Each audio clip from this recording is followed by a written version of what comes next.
세상 사람들이 우리 하나님을 믿는 백성들을 볼 때에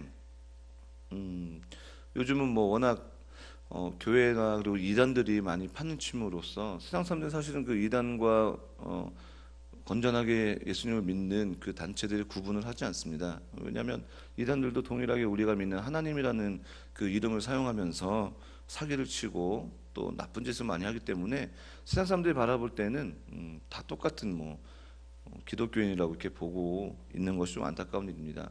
근데 예전에는 요즘 이단이 항상 언제나 있었지만 예전에 우리 그리스도인들을 바라보는 사람들의 시각에 있어서는 이런 시각들도 많이 있었습니다. 답답한 사람들 이런 의미죠. 예, 그러니까 외골수 이렇게 이야기하기도 하고요. 그리고 정말 하나밖에 모르는 사람들 이렇게 이야기합니다. 근데 사실은 그게 맞는 거예요. 왜냐하면 저희는 예수밖에 모르잖아요. 예, 구원이라는 것과 또 우리 삶을 우리가 이야기할 때에 하나님과 또 그 삼위 하나님 그 안에 우리가 예수님을 담겨지는데요. 그 하나님을 빼고는 우리는 살아갈 수 없기 때문에 사실은 우리는 하나밖에 모르는 사람들이긴 하지만 우리를 굉장히 우둔하고 미련하게 봅니다. 왜냐하면 세상 사람들은 민첩하거나 또 순발력 있는 사람들을 좋아해요. 그때그때 상황에 맞게 움직이며 판단하며 또 대처하는 이들, 그런 이들을 세상 사람들은 지혜롭다고 이야기하고 능력 있다고 이야기하고 또 저 사람은 정말 잘 사는 사람이다라고 이야기합니다. 그러나 성경에서는 사람의 민첩함과 사람의 판단과 또 사람의 어떤 그 상황에 따라 움직이는 것을 지혜롭다고 이야기하지 않습니다. 오늘 말씀에 보면요, 이제 1절부터 그런 내용들이 나옵니다. 다윗이 고백하는 시입니다. 오늘도 내가 여호와께 피하거늘 너희가 내 영혼도로 새같이 내 산으로 도망하라 함은 어찌 민고라고 이야기합니다. 다윗은 늘 그의 고백과 그의 찬송과 감사의 시에서 하나님이 나의 산성이 되시며 피난처가 됨을 늘 고백했던 인물입니다. 믿음의 사람이었던 것이죠. 그러나 이 1절 말씀 보니까 주변에서 계속 도망하라고 합니다. 도망하라고. 왜 그럴까요? 보니까 2절 3절에 그 이유가 나와 있는데요. 첫 번째로는 악인의 위협이 늘 그 다윗의 주변에 도사리고 있었다는 것이죠. 두 번째로는 3절 보니까 터가 무너졌다고 이야기합니다. 결국은 항상 위협이 다윗 주변에 있었고, 그리고 이제 네가 거주할 수 있는 집안이나 어떤 사회적 기반이 없는데 네가 무엇을 하겠냐? 도망하라. 도망하는 게 맞다라고 다윗의 주변에서 이야기하고 종용하고 어쩌면 권면이라는 말로 다윗의 주변에서 이야기하는 것이죠. 그러나 다윗은 여호와께 피난처를 삼은 사람이었습니다. 위협이 있다고 해서 그는 결코 하나님을 의지하지 그때 상황을 의지하지 않았습니다. 그런 것을 생각한다면 다윗이 여러 번 자신에게 가장 큰 위협이었던 사울을 살려주었던 이유가 그렇구나 납득이 되겠죠. 보통 사람들 같았으면 사울을 죽일 수 있는 기회가 찾아왔음에도 불구하고 안 죽이는 것을 뭐라고 이야기했습니까? 야, 너 맨날 죽이려고 쫓아다니는 그 사울을 죽일 수 있는 기회가 있음에도 왜 안 죽이냐? 아이고 미련한 사람 같으니라고, 아이고 바보 같은 사람 같으니라고 이렇게 이야기하겠죠. 그러나 다윗은 사울을 손을 대지 않습니다. 그의 목숨을 앗아가지 않습니다. 하나님 앞에 그는 득지할 수가 없었기 때문입니다. 또한 터가 무너졌다라고 하는 것, 사회적 기반, 그가 거주할 수 있는 그 모든 것들이 하나도 남겨지지 않았다고 이야기한다고 얘기했을 때 우리는 또 누구를 생각할 수가 있습니까? 엘리멜렉과 나오미를 우리는 생각할 수가 있습니다. 그들의 삶은 어땠습니까? 룻기 1장에 보면 그들이 모압으로 내려간 이유가 있습니다. 그 이유를 보면은 흉년이 들었고 그곳에서 도저히 살아갈 수가 없는 극한의 상황이었습니다. 어쩌면 세상 사람들이 기준해 봤을 때에는 그 나오미와 엘리멜렉은 어떤 사람입니까? 지혜로운 사람입니다. 정말 그때 상황에 맞게 그래 그렇게밖에 할 수가 없었던 상황이니까 맞아, 그게 맞아. 야, 흉년 들었고 아무것도 살 수가 없는데 당연히 모압 가서 살 수 있는 데 가서 풍족한 데 가서 먹고 살고 와야지. 목숨은 부지해야 될 거 아니야.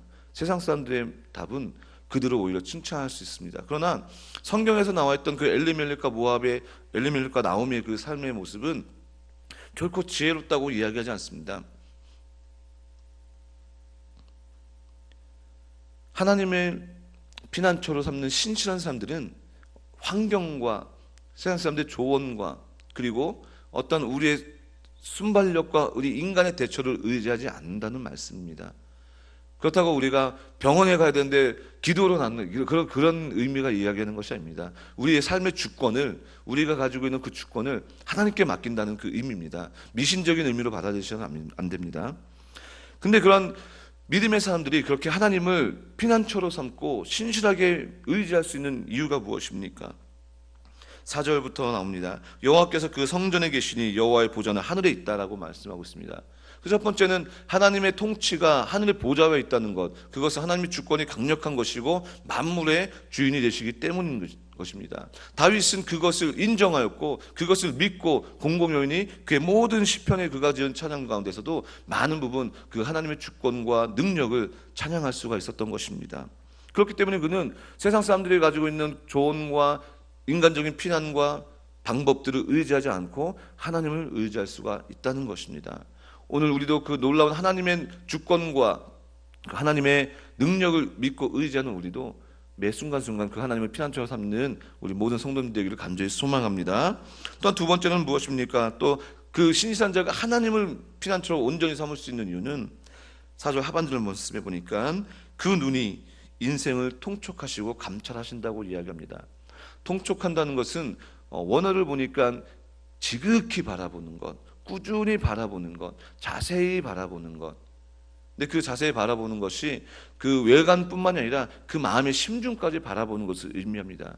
하나님께서는 우리의 머리 털끝까지 세신 바 되신 분입니다. 그리고 우리의 가장 깊은 곳에 있는 고민과 괴로움과 아픔까지도 감찰하시고 바라보시는 분입니다. 그렇기 때문에 우리의 쓸 것과 우리의 염려와 우리의 고통까지도 그 하나님께서는 다 바라보고 계신다는 것입니다.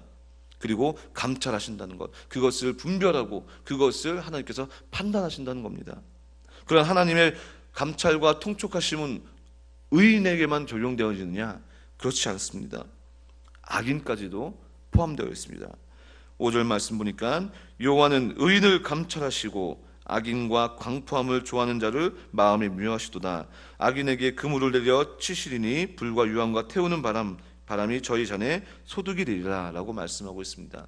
결국은 그 하나님의 의, 하나님의 공평한 의, 그분이 통찰하시고 감찰하시는 그것은 모든 사람에게 동일하게 적용되어지지만 악인에게는 그 하나님의 의와 그리고 통촉과 감찰을 통하여서 악인에게는 그 악인에 보응하는 심판이 또 하나님의 놀라운 형벌이 있다는 것입니다. 그 형벌을 무엇이라고 얘기합니까? 그물을 내어치시고 불과 유황이 준비되어 있습니다. 굉장히 두렵고 떨리는 심판이 놓여져 있는 것이죠. 그러한 결과를 알고 하나님 앞에 나아가는 다윗이기 때문에 그의 상황이 지금 극한의 상황일지라도 그는 기뻐할 수가 있었다는 것입니다. 그럼 하나님은 의인에게 어떤 일을 하십니까? 오늘 말씀의 제목처럼 하나님은 의를 좋아하신다고 하십니다. 오늘 말씀에 의로운 일을 좋아하시고 또 의로운 일을 행하는 일을 하나님께서는 기뻐하십니다. 그러한 의는 우리가 성경에서 의라고 이야기했을 때 사실은 사람은 의로운 존재가 될 수가 없습니다. 사람은 완악한 죄인이기 때문에 모든 사람이 죄를 범하였습니다. 우리는 의인이 될 수가 없습니다. 그러나 성경에서 사람이 의인이라는 표현이 적용되어질 때는 단 한 가지밖에 없습니다. 하나님과 관계했을 때. 그 예를 들었을 때 우리는 노아를 생각할 수가 있습니다. 우리가 노아를 설명하는 창세기 6장 9절 말씀에 그를 어떻게 설명합니까? 그가 하나님과 동행하였다고 이야기합니다. 하나님과 늘 함께였다는 겁니다. 생각하는 것, 행동하는 것, 말하는 것, 또 그 삶의 모든 것들이 하나님과 늘 함께했다는 것이고요. 또 한 가지 우리가 의인, 성경에서 의인이라고 이야기하는 또 한 명의 인물이 있습니다. 욥이죠, 욥. 우리가 욥을 이야기할 때 1장 5절 말씀에 그 욥을 설명할 때에 그는 자신들이 생일을 맞이해서 엄청난 잔치를 치르고 난 이후에 항상 하나님 앞에 번제를 드렸다고 합니다. 그 이유가 이것이에요. 우리 자녀들이 혹시라도 그 먹고 마시는 가운데 하나님 앞에 범죄였을까 봐 그것이 두려워서 성경 욥기 1장 5절 말씀이니까 항상 그랬다고 합니다. 항상. 그러니까 항상 그 욥은 하나님 앞에 그 죄에 민감했다는 것이죠. 그러니까 성경은 사람에게서 의라고 이야기할 때에 늘 하나님과 관계하고 하나님 앞에 죄된 모습, 하나님의 그 거룩함을 인정하는 이들에게 의라고 이야기합니다. 그렇다면 오늘 우리도 우리가 의로운 자라, 하나님 앞에서 의로운 자라고 일컬음을 우리가 받을 때에 하나님을 빼먹을 수가 없다는 것이죠. 오늘 하루도 우리가 살아가는 그 삶의 모든 발걸음 또 모든 말하는 것과 생각하는 그 모든 것들이 우리 자체로는 의로울 수가 없습니다. 또 우리의 어떠한 도덕적인 선한 행실과 어떠한 친절과 어떠한 배려로서 우리는 의롭다고 일컬음을 받을 수가 없습니다. 오직 하나님과 함께 했을 때에, 하나님 앞에 우리가 섰을 때에만 우리는 의로운 자가 일컬음을 받을 수가 있습니다. 그래서 오늘 하루도 여러분들 삶 가운데에 내 의가 드러나는 것이 아니라 하나님께서 가장 기뻐하는 하나님과 함께함으로, 또 하나님 앞에 날마다 그 죄악 가운데에 민감하게 하나님 오늘도 내 마음 가운데 정결하게 해달라고 하는 그 기도가, 그 정결함들이 날마다 구해지는 오늘 하루가 되기를 간절히 소망합니다.